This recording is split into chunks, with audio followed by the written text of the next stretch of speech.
सीधासख आपको नहीं जाऊँ सबलेश्वरी मंदिर और सेठारे माँ को नवान्न लगी करा जाउछि।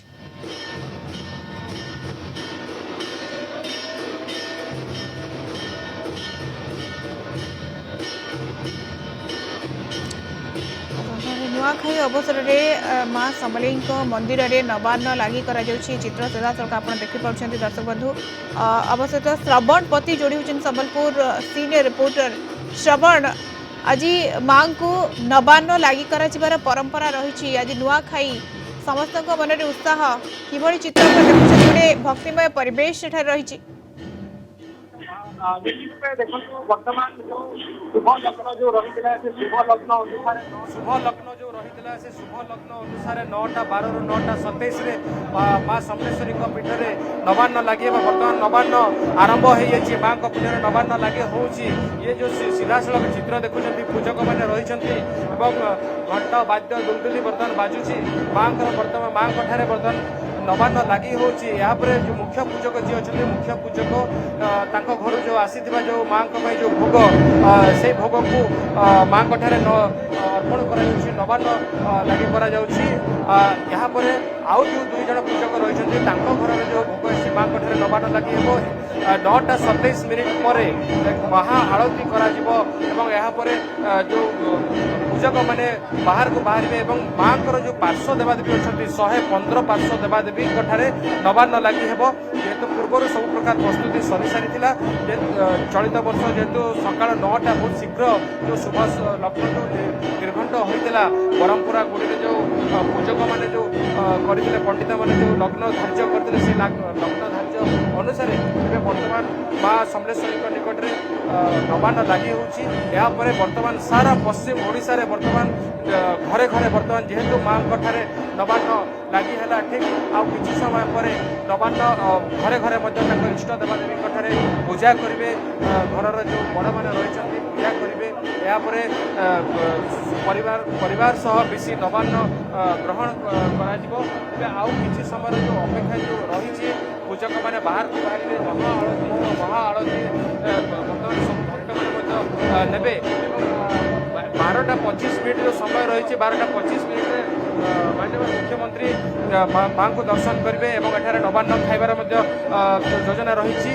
कार्यक्रम रही तेज बर्तमान देखुए आप ये जो दृश्य मंदिर गंभीर सम्मुखर दृश्य पूजक मैंने रही केवल मुख्य पूजक और आउ कि पूजक जो मैंने कि गंभीरा भीतर को जाइए माँ पाखे नवान्न लगा नवान्न लगी सारा समस्त पूजक मैंने रही बाहर को आसवे पार्श्व देवादेवी 115 जन पार्श्व देवादेवी रही नवान्न अर्पण करेंगे यापर महा आरती हे महा आरती पर भक्त मैंने दर्शन करेंगे जेहेतु मुख्यमंत्री तेणुक सुरक्षा व्यवस्था बेस कड़ाकड़ी रही मुख्यमंत्री दर्शन कर सारा साधारण दर्शन हम प्राय गोटे साधारण लोक संबलपुरवासी आज माँ को दर्शन करेंगे हजार हजार लोक बर्तमान बाहर छिड़ा होती समस्त अपेक्षा रही है यही शुभ लग्न टी शुभ लग्न केतबे आसो माँ केतबे नवान्न लगे बर्तमान जो समय रही है 9टा 12 ରୁ 9टा 27 बर्तमान से समय मध्य माँ नवान्न लगी आउ किसी समय मध्य नवान्न शेष हम प्रक्रिया रही से प्रक्रिया शेष से प्रक्रिया शेष हो सारापर माँ महा आरती हम महा जेहेतु सन्ध्या जो भोर सका 5टार जो महा आरती होता है ताहा नवान्न आज महा आरती है बर्तमान नवान्न लगी हम नवान्न लगी सारा महा आरती हम महा आरती सरला साधारण लोके दर्शन करेंगे माँ नवान्न नहीं पारे घर निज निज घर को जाई परिवार सहित जो नुआ खाइबे यह हूँ नुआखाई परंपरा समस्त को एकत्रित कर परंपरा जो बर्तमान देखते सीधासख चित्र शंख घंट वाद्य बाजुची चतुर्दिक प्रकम्पित हो माँ महा आरती आउ किसी समय मध्य आरंभ हम नवान्न लगी हो देखते पूजक मैंने धीरे धीरे बाहर ले पार्श्व देवादेवी को धीरे धीरे पूजा आरंभ कर लगे गोटे पर गोटे पूजक बाहर मुख्य पूजक जी रही अंबिका राय सी बर्तमान माँ गंभीरा भितर रही सी बाहरी सारा धीरे धीरे अन्य ପୂଜକ ମାନେ ମଧ୍ୟ ବାହାରକୁ ଆସିବେ ଏବଂ 9:27 ପରେ ମାସ ଦେବାଦେବୀଙ୍କୁ ନବାନ୍ନ ଲାଗି ହେବ। 115 ଦେବାଦେବୀ ରହିଛନ୍ତି ମା ସମଲେଶ୍ୱରୀଙ୍କ ପାର୍ଶ୍ୱରେ ଏବଂ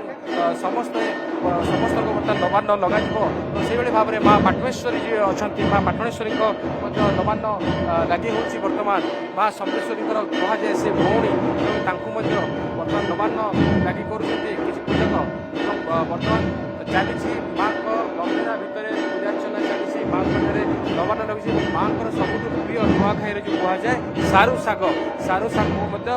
ଭୋଗ ରୂପେ ଏଠାରେ ଦିଆଯାଇଥାଏ ମାଙ୍କ ପାଖରେ ଏବଂ ଆଉ କିଛି ସମୟର ଅପେକ୍ଷା ରହିଲା କେତେବେଳେ ପୂଜକମାନେ ବାହାରକୁ ବାହାରିବେ ଆସ ଦେବାଦେବୀ ଏ ଦୃଶ୍ୟକୁ ଦେଖିବା ପାଇଁ ହଜାର ହଜାର ଭକ୍ତ ବର୍ତ୍ତମାନ ମନ୍ଦିର ବାହାରରେ ଅପେକ୍ଷା କରି ରହିଛନ୍ତି କେତେବେଳେ ପୂଜକମାନେ ବାହାରିବେ ଏବଂ ତାଙ୍କୁ ମାଙ୍କ ଚଢ଼ାଯାଇଥିବା ପ୍ରସାଦ ବା ନବାନ୍ନ କେତେବେଳେ ଦେବେ ସେଥିପାଇଁ ଅପେକ୍ଷା କରି ରହିଛନ୍ତି। ଆଉ କିଛି ସମୟର ଅପେକ୍ଷା ରହିଛି ଯେତେବେଳେ ବାହାରୁଛନ୍ତି ଯେହେତୁ ବର୍ତ୍ତମାନ ଲାଗି ସାରିଲାଣି ମାଙ୍କ ଠାରେ ନବାନ୍ନ ଲାଗି ସାରିଲାଣି କେବଳ ମୁଖ୍ୟ ପୂଜକ କେତେବେଳେ ବାହାରୁଛନ୍ତି ତାହା ହିଁ ଅପେକ୍ଷା ରହିଛି। ଆଉ 6 ମିନିଟ୍ ସମୟ ରହିଛି। 6 ମିନିଟ୍ ମାଙ୍କ ପୂଜାର୍ଚ୍ଚନା ରୀତିନୀତି ଅନୁଯାୟୀ ପୂଜାର୍ଚ୍ଚନା ହେବ। ନବାନ୍ନ ଲାଗି ସାରିଲା ପରେ ମଧ୍ୟ ପୂଜାର୍ଚ୍ଚନା ରହିଥାଏ ଏବଂ ଦେଖୁଥିବେ ଆପଣ ଶଙ୍ଖ ବାଜ୍ୟରେ ଧୁମୁକି ପଡ଼ୁଛି। ମା ସମଲେଶ୍ୱରୀଙ୍କ ମନ୍ଦିର ଚତୁର୍ଦିଗ ପ୍ରକମ୍ପିତ ହେଉଛି। ଏହି ଦୃଶ୍ୟକୁ ଦେଖିବା ପାଇଁ ହଜାର ହଜାର ଭକ୍ତ ବର୍ତ୍ତମାନ ସମାଗମ ରହିଛି ସମସ୍ତଙ୍କର। କେତେବେଳେ ସେ ଦୃଶ୍ୟଟି ଦେଖିବେ ଏବଂ ଭକ୍ତମାନେ ମାଙ୍କ ଠାରୁ ନବାନ୍ନ ଗ୍ରହଣ କରିବେ ଏବଂ ଯେଉଁ ଦୀର୍ଘ ଦିନ ହେଲା ପଶ୍ଚିମ ଓଡ଼ିଶାବାସୀ ଅପେକ୍ଷା କରି ରହିଥିଲେ ନୂଆଖାଇ ବର୍ତ୍ତମାନ ଘରକୁ ଯିଏ ଯେତେ ଦୂରରେ ଥିଲେ ମଧ୍ୟ ସମସ୍ତେ ବର୍ତ୍ତମାନ ଚାଲି ଆସିଛନ୍ତି ନିଜ ନିଜ ଘରକୁ ଏବଂ ସେମାନେ ବର୍ତ୍ତମାନ ନୂଆ ଖାଇବେ ଏହି ସମୟକୁ ଅପେକ୍ଷା କରିଥିଲେ। ବର୍ତ୍ତମାନ ସମସ୍ତଙ୍କର ଘରେ ବର୍ତ୍ତମାନ ପୂଜାର୍ଚ୍ଚନା ଆରମ୍ଭ ହୋଇଥିବ। ସମସ୍ତେ ବଡ଼ମାନେ ବର୍ତ୍ତମାନ ଘରର ଯେଉଁ ବୟୋଜ୍ୟେଷ୍ଠ ଲୋକମାନେ ଅଛନ୍ତି ସେମାନେ ବର୍ତ୍ତମାନ ପୂଜାର୍ଚ୍ଚନା କରୁଥିବେ ଏବଂ ସମସ୍ତେ ବର୍ତ୍ତମାନ